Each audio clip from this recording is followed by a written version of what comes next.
More music. More of the time. Grant's Rock Warehouse. Good evening, everyone. Yes, we're back again. And we ain't stopping. You guys have the best music. Turn it up! The best music. Love rock and roll. 4, 3, 2, 1, 0. Welcome to Grant's Rock Warehouse, and tonight we are live. BM Boldt is back. We are continuing our Frank Zappa series with Tinseltown Rebellion. We want to hear from you in the chat. Let's do this. Giving you what you paid for. Grant's Rock Warehouse. Actually, we're giving you what you paid for, and you didn't pay anything. But I do get people that ask me if I am ever going to do Patreon or something like that. And I'm kind of mixed about that. Well, you're gonna have to stop playing music if you're gonna. Not on Patreon. If you want to make money off your shows. Yeah, I'd have to. Well, I do enough shows that don't play music, so. But we're gonna play music tonight, but only for the premiere. Are you gonna have the music? Because I'm gonna eliminate it because we're only playing 2 tracks. And I'll eliminate it for the one that's going to exist. So it's always better if you can come to the live show. Anyway, I want to welcome BM Boldt. We are in 1981 already? Jesus. Yeah, I think it's 81. Yeah, I don't think he released anything in 80, which was weird. So we've been doing this for over, how long have we been doing this? 2 years? 2.5. 2.5 years. We're finally to the 80s. But I will announce something for next month. In September, DC, God damn.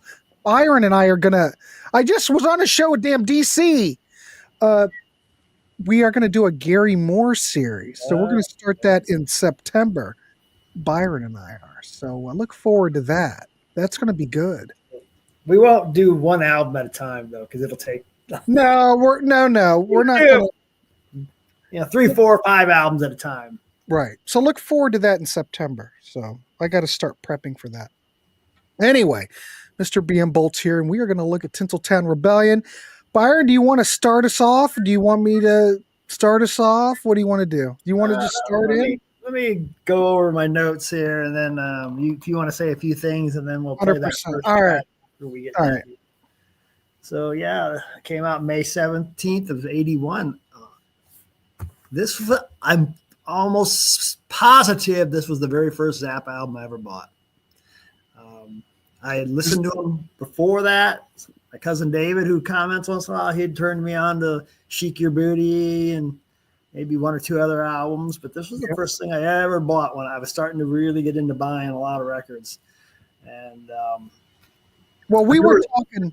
Well, you and I were talking before we started to record. Is that you remember seeing that in the cutout bin? Yes, it was all over the cutout bins back in those days. This was mid '80s. We're talking 85. Yeah, there were people. I just remember from high school. There was like a group of people in high school that were like big Zappa fans. But I kept seeing like a lot of Zappa records. At least late 70s, the 80s period would end up in the cutout bins. And my whole thought at the time when you're a young kid, I thought, well, if it's in the cutout bin, these records can't be very good. And that was really what I was thinking at the time. And as we know, a lot of great records were in the cutout bins because they just never took off. And, but I did have that in my mind though, Aaron, that these records probably aren't any good. Whatever. I should have bought them when I saw them. I don't know. I think I gave like $2.99 for it. So it wasn't a big. Is that the one you bought? No, that this is a different copy. That one's long gone. Yeah. That one, mine was a cutout. This one is not a cutout, it looks like. So. And that's a Barking Pumpkin version too, right? Yeah, okay. Anyway, go ahead. Get us going. Some of the material on here was from he had at least 2 other albums he was going to release. They got scrapped, called Warts and All and Crush All Boxes. Although a lot of the tracks on here are different versions than what would have been on those albums. Other material on here came came from, well, what am I not? God, you set off the balloons. Oh my God. So, okay. So other material on those warts and all, crush all boxes ended up appearing on Shut Up and Play Your Guitar and You Are What You Is, which will be, I think, the next couple of shows we're going to do. This is really a live album recorded mostly from 79 to 80. There's one studio track, the first track, which we'll be listening to if you're watching this live. There's a song called Dance Contest, which is from 78. There's very few overdubs on here as compared to like Chic Your Booty was all basically recorded live too, but he did a lot of overdubs on that. A lot of the tracks on here, maybe not a lot, but quite a few of them were on previous studio albums, like Cruising with Ruben and the Jets and Hot Rats. So there's some stuff you've already heard on here, but just new live versions of them. And so the album cover actually was going to be the Crush All Boxes album cover. I think. Oh, that's what it was supposed to be. Yeah, I don't know if you could. I saw something where they showed how it's originally said Crush All Boxes, but they had, I don't know, airbrushed it out, or I can't really notice it here now. Oh, I can see it behind it. If you look under like Tinseltown, you look behind it, you can see letters underneath of it. Yeah, it's okay. Yep. And they're white though, right? Yep. Okay. So this was going to be the Crush All Boxes album cover. Cal Schenkel did it. It's more of a collage of like people from like the 1920s for the most part, although you do see Frank Zappa in there. You do. Leading the band. I don't know if it's kind of the whole Tinseltown thing. It's kind of like that era where maybe Hollywood was, starting to be called Tinseltown and whatnot. But let's see. You should get the 2012 CD or the original vinyl is what my notes say. No, I got the Ryko. Yeah. So apparently a lot of the Rykos, they don't sound the greatest. They have some glitches. There's some applause at the end of each side on the original vinyl, which was edited out. And some of the segues are different on here. But supposedly in 98, it did get a remix at some point. Mm-hmm. And you may not know that unless you just have to listen to it, because I don't think they changed it. You know what's funny? Because, a lot of these records I hadn't heard, so I'm kind of building my catalog as we go. Because originally when we started out this series, I was a big Mothers of Invention guy. I still think that is the best stuff. We're only in it for the money, absolutely free, Uncle Meat. That stuff, that's it. But there are other ones in this series. Yeah, I'm looking at it. Well, this is good. That could be right with that stuff. It's equal to that in quality. Now, when I was looking for the CD of this online, I was going on Discogs. The 2012 version that was reissued is out of print. You go on Discogs and look for it. Most of them are cutouts. What is with this record and being a cutout? But even the CDs are cut. It'll say, yeah, it has a notch. So even this, when it got the 2012 reissue, the remaster, it didn't do anything. But the CDs are expensive. I said, well, screw that. I'll just get the Ryko. Yeah, I mean, you'll be fine. Yeah, it's fine. Not like you're going to listen to this a bunch of times. You probably never. Probably. I'm not big. Well, we'll get into it. It's okay. Later. Don't get ahead of yourself. So, okay, let's talk about a little bit of who's on this. You got Frank, of course, Arthur Barrow on bass, Vinnie Colaiuta on drums, Warren Cucurullo on guitar. And since most of this is live and from different tours, not all these guys are in the band. Mixture. Right. You got Bob Harris on keyboards and high vocals. Okay, we just mentioned Bob Harris the other night on some show you were on. I commented, I said, yeah, there was a Bob Harris, two Bob Harrises in Zappa's band.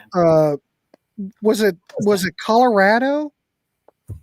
Oh, let me look. I think it might have been that Colorado. Bob Harris. But I didn't know if it was this Bob Harris or the first Bob Harris, or maybe it's a different Bob Harris. So I don't know, and I can't find it. So whatever. Yeah, but we did mention Bob Harris. It could be him. I don't know. Got Ed Mann on vibes, marimbas, Tommy Mars again on keyboards. Steve Vai's on here a little bit. Denny Wally, Ray White, Ike Wilson. So you got a lot of guitar players on here, but they're different eras, different bands, you know. So Peter Wolf on keys as well. Not David that Peter Wolf, the other Peter Wolf. Yeah, the We Built This City, Peter Wolf. Mm-hmm. David Lodgeman on drums on 2 tracks, and Patrick O'Hearn on bass on just the one song, Dance Contest, which was 78, like I said. So the very first song on here is Fine Girl, and I think Grant's going to play that. Let's play Fine Girl. We want to get your thoughts on it if you don't know it. You know, all these shows, all we're trying to do is turn you on to stuff. So, all right, let's play Fine Girl, and we will continue on. Here we go. Oh, Jesus, that was quick. Like, why I couldn't even pause. It was so tight, idiot.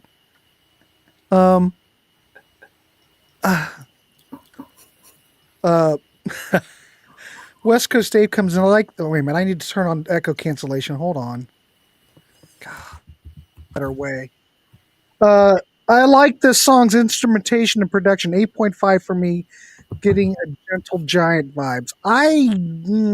Okay. A lot of vocal layering. To be quite honest, this song kind of wore me out. It's like so much going on. And we were talking about this too. I mentioned this about the whole 80s production thing. You said that this is where you think this started for Frank on this type of production. And I do hear it.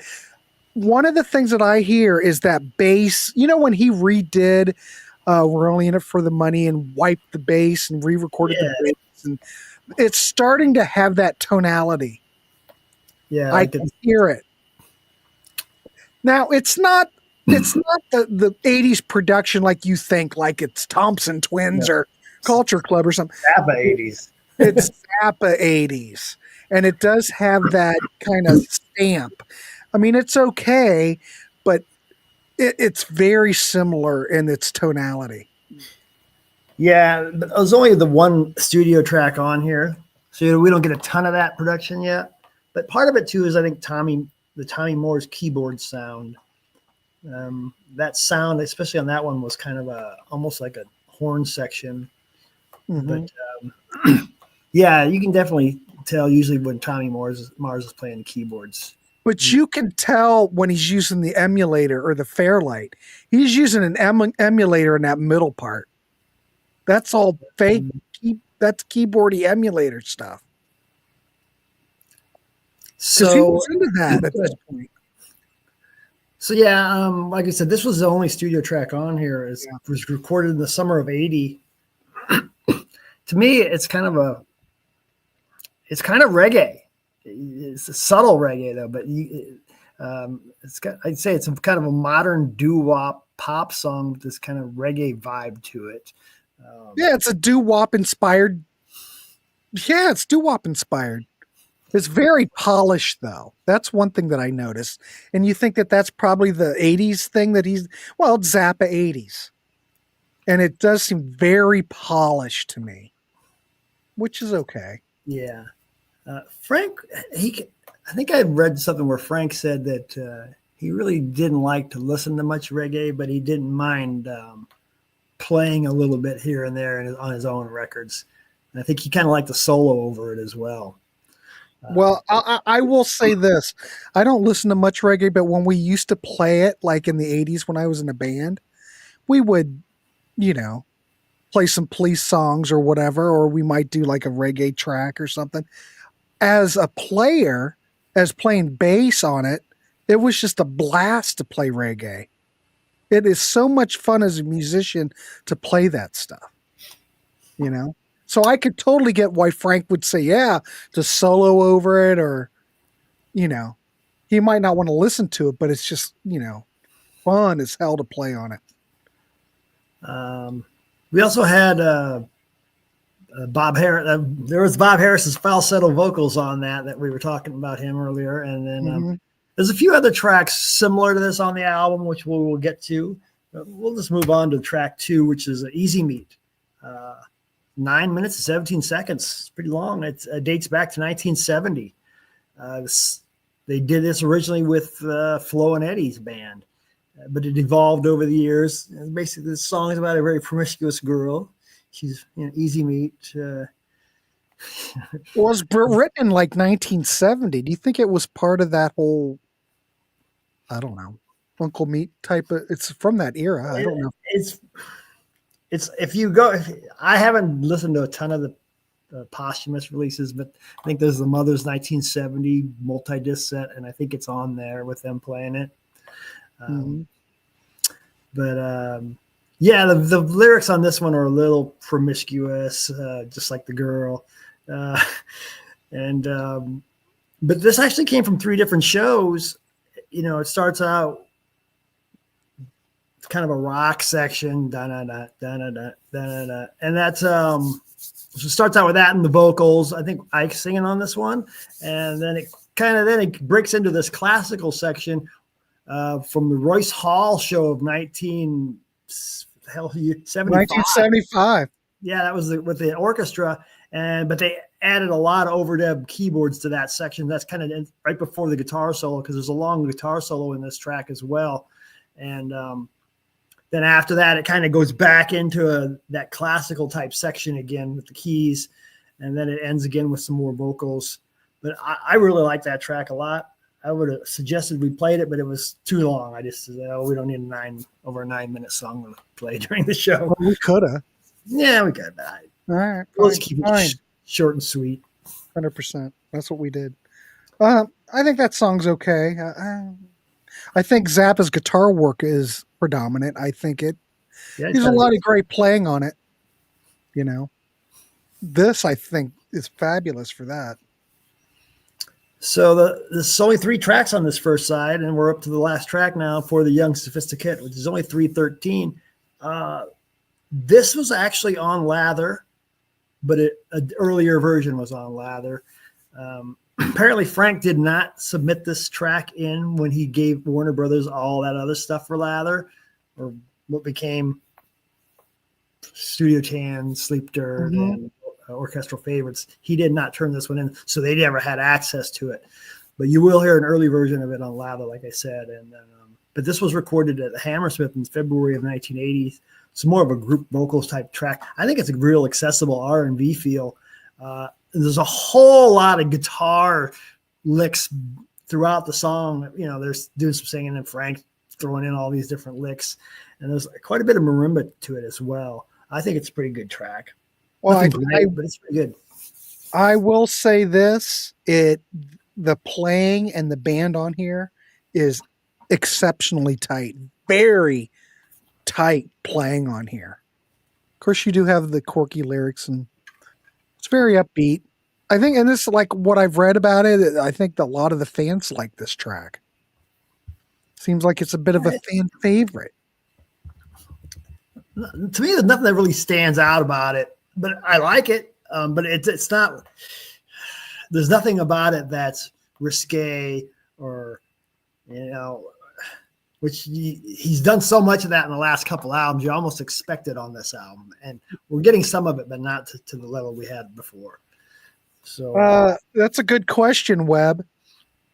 Did Warren do solos occasionally with Frank? Do you know, Byron? I rarely have seen any footage of Warren playing with Frank.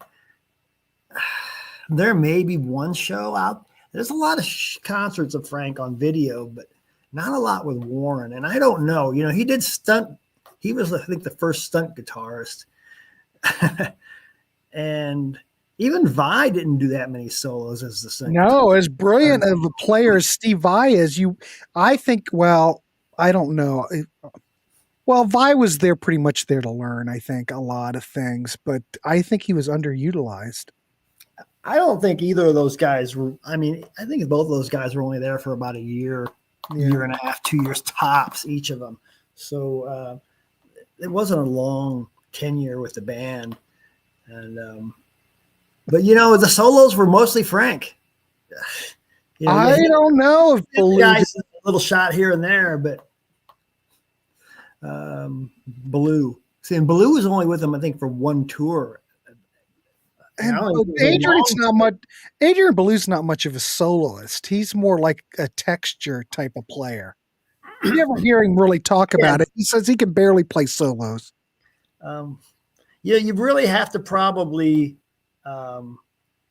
look at more of these posthumous shows where they're doing full shows, Mhm. from beginning to end, and see, okay, are these guys really getting any solos during these shows? Because when it comes to the albums, they really aren't getting any solos. No, it's all Frank, pretty much. No, them or us, there's some other guys getting some solos, but we're not to that album yet. So, Yeah. so let's go to side 2. This side, all of these tracks were recorded December 5th, 1980, in Berkeley, California, except for the last track, which was recorded at Southern Illinois University, November 15th of 80, just a couple weeks before that. So we'll start with Love of My Life, 2 minutes and 15 seconds. Now, you know this one, right, Grant? Reworking its Mothers of Invention track. Yep. On Cruising with Ruben and the Jets, the doo-wop album. Basically, this is another doo-wop track, but it's just more modern sounding. And once again, you get Bob Harris with the super high vocals. I mean, super, super high at one point. That almost drives me crazy. That's what kind of drove me crazy on the opening track. On Fine Girl, it was like, really? I'm waiting for the glass to shatter when he hits that really high note on there. I find it, I don't know. I'm not a real big fan of that. Logan loves Zappa. In fact, Logan lives Zappa. Love Frank Zappa. Been with this series since day one when he was just 14 years old. Yeah. He's been on this show. He's been following the show ever since he started puberty. Yeah. Just a couple of years ago.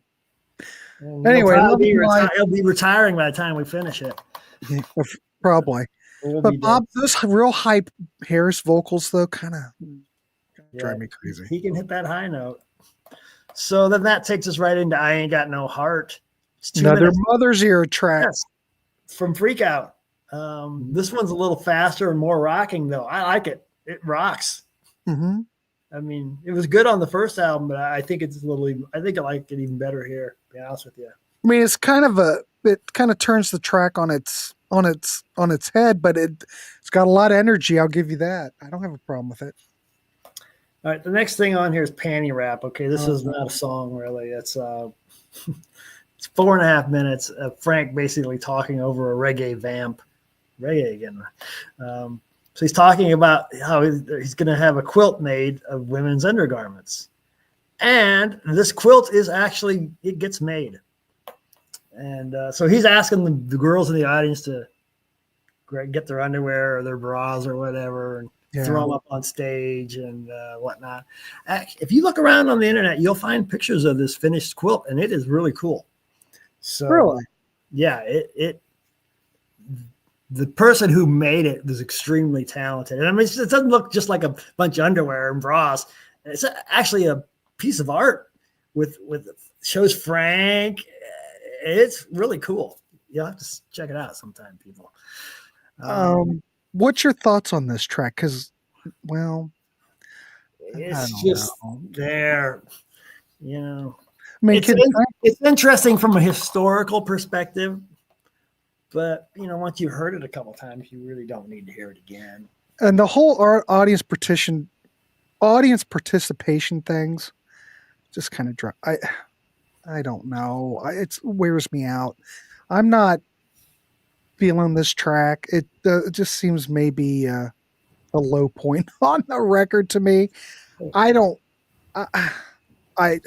It doesn't do anything for me. Yeah, it's just there. Yeah. It's there. So then that leads us to Tell Me You Love Me, another short one at 2:07. This was originally on Chunga's Revenge. This one's really heavy, though. I mean, it's fairly heavy on Chunga's Revenge, but it's heavy here. Is something broken? What are you guys talking about? I don't know what they're talking about. No. Can you fix my what? Can you fix Grant's? Grant's what? What are you guys talking about? I don't know. I can't keep. Yeah, whatever. Anyway, go ahead. So yeah, I tell you, this is heavy. I've said that a couple times. Probably one of the heaviest things Frank does. But it's also got a little quieter piano part at times, and that kind of just emphasizes the heaviness, I think, of the rest of the track. But I really like that a lot. Mm-hmm. Biggest problem so far is, half the tracks we've already heard on other albums. So, Well, and I don't think "Tell Me You Love." I don't think. Well, at least "Tell Me You Love Me." I don't think I don't. Yeah, there's a lot of I don't know. I'm not a real big crazy. I don't. This album really doesn't hit with. It's not connecting with me very well. no, that's fine. The last track on side 2, though, is "Now You See It, Now You Don't." 5:15. It's basically a typical Zappa instrumental guitar track, which we're going to get a lot of on "Shut Up and Play Your Guitar," which is coming up, I think, next show. This, like most of his guitar solos, they're not really songs. They're just they're just solos extracted from other songs. And this one was probably extracted from King Kong, from what I had read. Once again, it's got a kind of a reggae backing to it. I'd made a note, like I'd mentioned, Frank liked playing over reggae more than listening to reggae, he said. So, well, I think if you're looking at it as far as guitar playing, and in an example of Frank's guitar playing, I think it's fine. But just the fact that we have a lot of recycled stuff on here, even though they've been redone, it just doesn't seem like a fully realized album to me. Maybe that's the problem. Well, that might have to do with the fact that it's a combo of 2 other albums that he put together. Yes. But to me, it sounds kind of pieced together. I'm just saying. Easy Me. Oh, look, ladies and gentlemen, hold on. Guess who's here in the chat? Rand Kelly, a scholar, a gentleman. My God, he's here. He agrees. Easy Meat's awesome. Mm-hmm. He says Blue Light is my favorite. Is my favorite when Frank says the squid decor. Excuse me, Todd. I always hear him apologizing to Todd Rundgren when he was in Utopia. I have to think about that, Rand. I've never really had that thought pop into my head, but I'm going to chew on that for a while. Maybe, could be. Hey, this is a good question.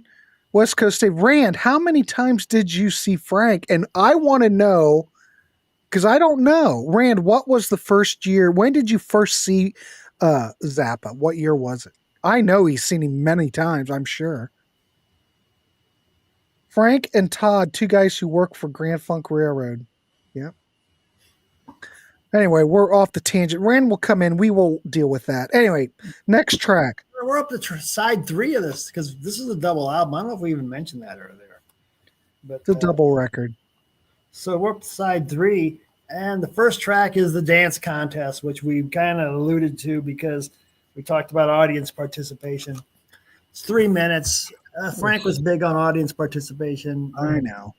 Roxy and elsewhere, he had kind of people coming up to dance and stuff, similar kind of a thing. The thing is, though, Byron, I understand the audience participation part when you're in the live concert, keeping it interactive with the people, but I don't think it translates well to vinyl. Yeah, he'd already done this on Roxy. He didn't really need to do it again. So it's just not. But you see my point. It just doesn't seem as. Maybe that's the problem. It just seems kind of piecemeal together, and I don't know. Ladies and gentlemen, Loki's here. Loki, nice to see you. Only once in Santa Cruz in 1981. Rand Kelly disappointing me once again.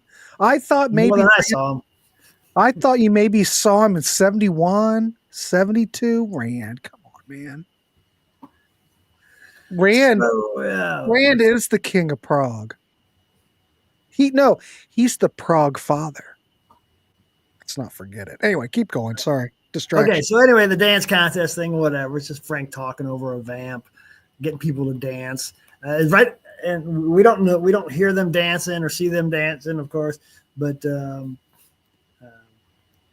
this song segues right into the Blue Light, which may or may not have been the song they were going to dance to, but it's from a different show, so who knows? Yeah, probably. Who knows? Because this was recorded at Berkeley and Santa Monica, December of '80. Okay, so Blue Light, I like this. I think Rand mentioned it. I do like this, but it is a little weird at times. It's got a lot of different sections that are all different from each other. It's got this thing where Frank's speaking off key, which he starts to do this a lot in future albums. The last minute or so the song is very melodic at times, but I just like it. It's just different and so many different parts to it. What did you think of that, Grant? Well, it's very quirky. I think I don't have any problem with. I think the choruses on this track are very strong, memorable, but the verses kind of, I don't know. It's all right. It's just some kind of uneven. Yeah, it's hard to describe this track because there's so many parts, and just some of it's just kind of weird. And Blue Light is prog. You need to hear it. I guess. Well, Rand, is it prog? Rand's the only one that can come on and tell me if it's prog. Does it? It's eclectic, is how I would describe it. Yeah, but it's not something I would return to. It's just kind of annoying. I hate to say that. I don't. You know, the thing is, it's very melodic. The last part's very melodic. You know, Blue Light. But I love it. So all right, let's move on. That's all that matters. The next track is the title track, and Grant's going to play that one. So we're going to play it right now. So if you haven't heard it, we want to hear what you think of it, ladies and gentlemen. Tinseltown Rebellion. Here we are. Oh, it helps if I turn up the volume. Well, there you go. Tinseltown Rebellion. It's a lot to take in. There's a lot going on. It's almost like a Broadway show. Yeah. You know? I get a kind of like a Johnny Carson show feel to it at times, and Sinatra or a lounge singer going. There's so much shit going on there. And then he's doing that off-key vocal or talking again. We've mentioned the Blue Light. Ladies and gentlemen, before we go any further, John the Music Nut is here. I love when Frank goes into this direction. Feels like a segue into Broadway, the hard way to me. If I could read that correctly. Broadway, the hard way to me. There you go. Yeah. Yeah. I haven't gotten there Pretty yet. good album, which we'll get to maybe next year. Maybe. Steven says Blue Light is a legitimate and quirky critique of American culture, whereas Tinseltown Rebellion comes off as sour grapes. Frank was rarely gracious in his assessment of other musicians. Yeah, he had an axe to grind with the record companies after the whole Warner Brothers thing. And, you know, he hated the music critics as well, which we heard that on Joe's Garage. And, yeah, this song really, he's just kind of ripping on bands that basically sell out, do whatever they got to do to get a contract, and they'll sell their ass or cocks and balls, take the check and walk away. Oh, there, goddamn balloons again. Well, the thing is that you never know what you're going to get. You know, Frank in the 80s is a different animal where we really just glowed over Joe's Garage. This seems just a little bit too kind of piecemeal, and it's really Broadway, you know, stage showy kind of thing. And I don't know if that's really my thing. You know, I can appreciate it, but there's a lot. You listen to this with the headphones on, Byron, there's a lot going on. I mean, a lot going on. You wait till we get to You Are What You Is. Holy shit, man. That album gives me a headache, but we're not talking about that. We're not there. No. This ain't no fluid ounces, ladies and gentlemen. Exactly. Anyway, keep going. So anyway, Tinseltown, I don't. It's okay. I like that don't think track. it's crazy. Okay. I do like that track. Now he a couple years later he releases a live album called "Does Humor Belong in Music," where there's a much better version of Tinsel Town Rebellion on it. I think it's been developed more, and they add a lot of other things to it. Where they make fun of other bands that you've actually heard of in that live version. Maybe we'll review that album. I don't know. So so the next track is the final track on this side. Pick Me, I'm Clean. It's 5.5 minutes. Pick recorded. Me, I'm Clean. Yeah. Ray sings this one with help from others. I like it. It's mid-paced, very accessible. It's got a nice guitar solo. Excellent solo. It came from a different show though, because he pieces together things like that. But yeah, it's very, very catchy, accessible. Great guitar solo. But the thing is that I have a problem. I know this isn't something that we've recycled, but what are we hearing on this record that's any different that hasn't already been done? You see what I mean? Was that you breaking up there, or was it my connection? I don't know. Could have been me. I don't know. You were kind of locking up a little bit, but it could have been my connection. So I didn't hear. I don't know. Do you have to ask everybody else that was in there? Well, anyway, I just think it's kind of derivative. I don't think that it's a fine track, great solo, but I don't think that there's anything here that hasn't been done before. Yeah, when I listen to Frank, I kind of want something that either shocks me or blows my mind. And it's not just a nice song. It's neither of those two things, but it's fine. I can listen to it, but it is what it is. So that's the end of side 3. So Ernesto, I think Connie is tucking in Sydney right now. that would be Logan. No. I think I don't know what they've got something weird going on. I do believe she's tucking in Sydney right now. Sleepover? Yeah. Wait a minute. What did Lee say? Dweezil Zappa did that bitching guitar work at the beginning and the end of Ren and Stimpy for that deserves a mention. They played a parody of the Tonight Show theme. Yeah, see, I don't know. I think that's all great. Yeah, I know, Logan. Sydney. I'm surprised too. Oh, no, there's Sydney's here. He wishes Connie would tuck him in. Whoa. Look at you. You're cut Ross and Line with young Logan. All right, keep going. What's our next track? We've got side 4, Bamboozled by Love. Yes. So this whole side was pretty much recorded at the Hammersmith, February of 79. Yeah, Bamboozled by Love. I like this. 5:45.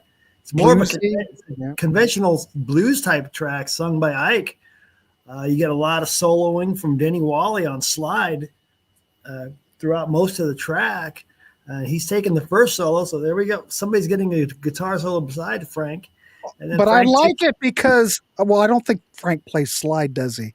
No, Frank, but there's two. Frank takes the second solo, and Denny takes the first slide, which is the slide solo. Mm-hmm. It's basically a song about a woman who's fooling around on her guy, and she ends up under the lawn, is what he says. So, might come off as kind of misogynistic, but, maybe she had it coming. I don't know. Look at this. Can you believe someone would come on this channel, Byron, and admit they like Poison? I've never seen anything like that before. Well, Sydney's a contrarian in a lot of ways. I know. He's really on the wrong channel. He should be on the Contrarians.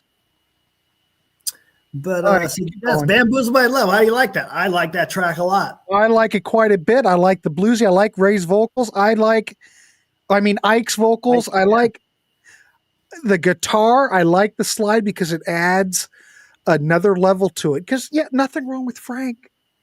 But I like the slide. I think it's a great track. One of my favorite tracks on the record, 100%. So side 4's looking good, Byron. Yeah. Of course, here we go back in time again. This is one of your favorite Zappa songs, I think, isn't it? Well, I like Brown Shoes Don't Make It, but I like the original Mother. But To me, again, we keep bringing back all this old stuff. yeah. I just don't think that this is really a fully realized. This is almost like a live best of album. Well, I mean, if this was the Beach Boys doing a bunch of their old songs and a few new ones, you wouldn't be complaining, would you? Yeah, because I don't want to hear that. Well, it's a live album. Live albums, you get live takes, versions of studio tracks. So, But it just Frank, you're not expecting piecemeal that. to Frank, me. You're expecting a bunch of new stuff. Yes. Well, he Yes. spoiled you then with the other albums. Yes. And I just think that, well, let's just throw this out there and see what happens. I That's think all. you would prefer it if it was all remakes or no remakes. Correct. Because if it was all remakes, you'd be just like, yeah, I won't even bother with it. No, I probably am. Hopefully I don't stroke out. So You'll okay, yeah. know if I stroke out because, well, I'd stroke out right here. So Brown Shoes Don't Make It. Originally on Absolutely Free. This was Frank's first epic, really. Mm-hmm. Now, the instrumentation is different here than on the original with the synthesizers and the marimbas. But other than that, the song isn't very different as far as it's structured the exact same way. And, different singers and different instrumentation, but it's fairly true to the original, I think. I just don't think it's necessary. I had never heard the original when I got this. This was my first Zappa album, I think. So a lot of these are the first time I heard any of these songs at all. So I'm kind of used to them. I still think that the Mother stuff is. If I'm doing like I'm going to have to do a top 10 show, damn it, of my top 10 favorite albums of all time. You've not done that already? No, because everybody does that thing. Everybody does it. Well, then don't do Maybe it. I should do one. Damn it, get a panel together. Get Connie on here. Get Mrs. BM Boldt on here. And see what their favorite albums are. People want to know. You've been talking for a couple of years about having the Ladies of the Warehouse show. That's never going to happen. My wife said she's not interested in doing that. All right. Look, So, okay. What's wrong with the Counting Crows? At least they can write songs and they can sing. I know we're going to have a war on the channel. Panels are dead. Panels one aren't more dead. track. Breakfast. Come on. All right. The Final panel song we on did here. Wait a minute, shut up. Panels are, no, they're not, because we just did that panel where we did the rock candy stuff. That freaking going big guns. It all depends on what you're talking about, probably. Probably depends on who's on. That's what it really is. All right, go ahead. Track 15, Peaches 3. Peaches 3.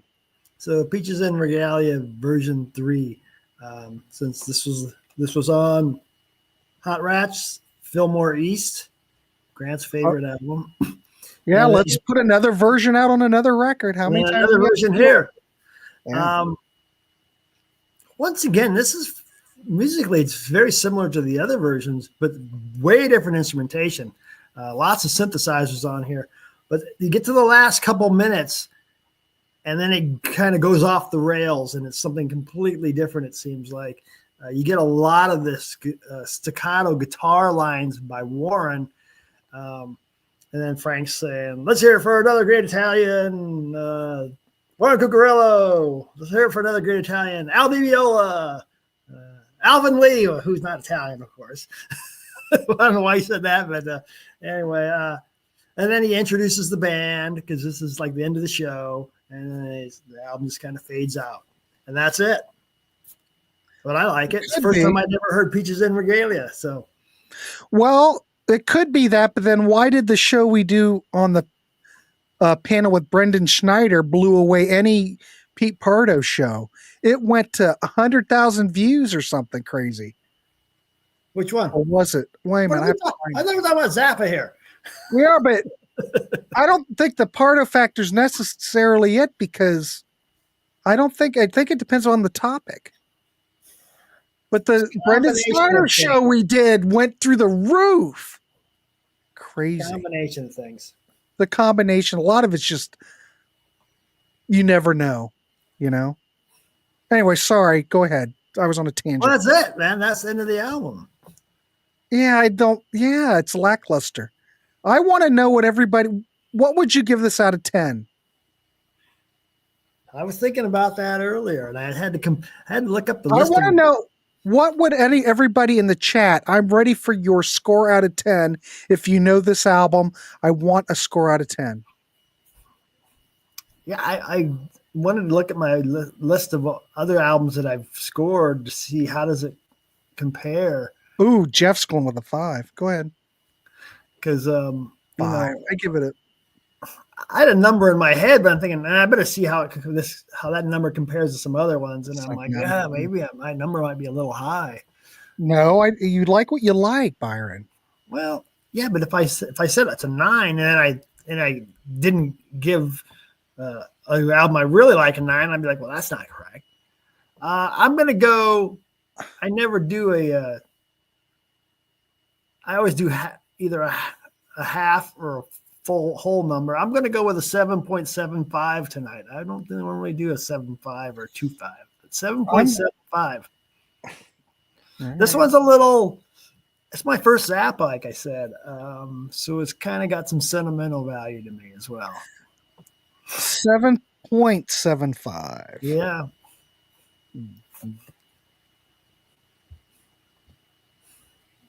All right, I'm going to go with the 6. I don't really dig there's no bad Zappa. There's just maybe we haven't got there yet. Oh, well, as far as I know. Okay, so we got Sean's coming in with an 8. West Coast Dave. I only listened to it today, but I'm going with the 6. Some songs much better than others. All right, I'll take your 8. I think at 8. Wait, a 6. Jesus, that's what I wrote down. Yeah, if it didn't have dance contest and panty rap, I'd probably give it a higher score. Yeah, I don't like this. Jay's going with an 8. Breakfast of the Breakfast King of Loyola. There's a lot of new names here tonight for me. I hope everybody's subscribed and give me a thumbs up if you're coming. Please, please. Oh, here we go. A 9. Bought the cassette in 1985. Was it a cutout? Probably.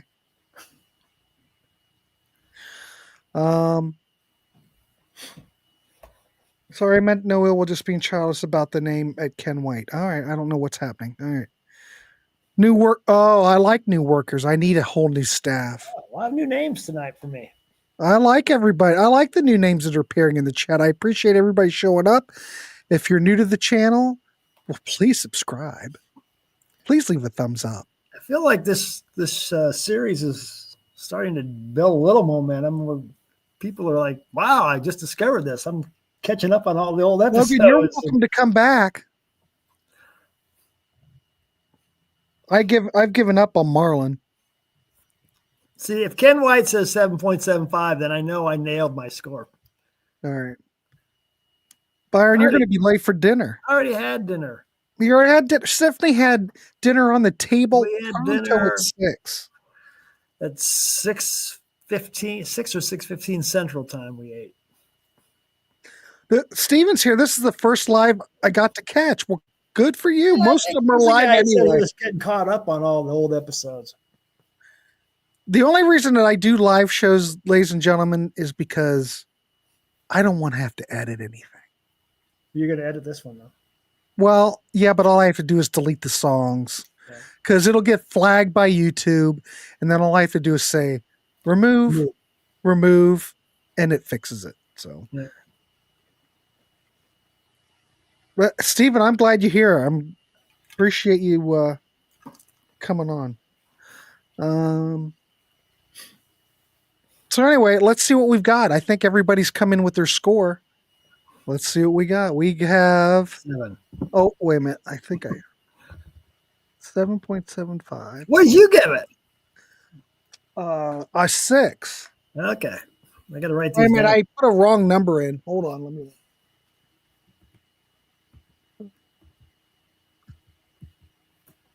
Provide numbers only. I thought I did. Oh, I see what I did. All right. All right, let me see.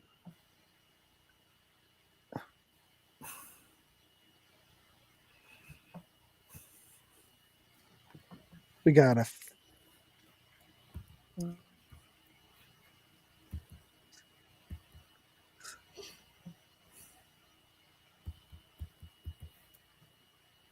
6.7. Shit, did I screw this up? Come on, man. It's just math. Yeah, but it says provide numbers only. What did I do that I didn't? What did I do wrong?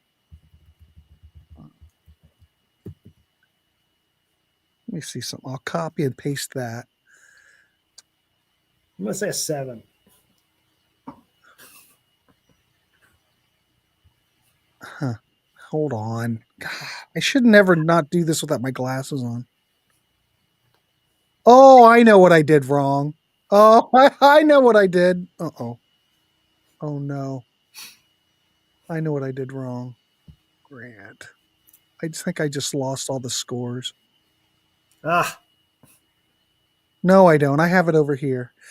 I got to put a space in, and I didn't put a space.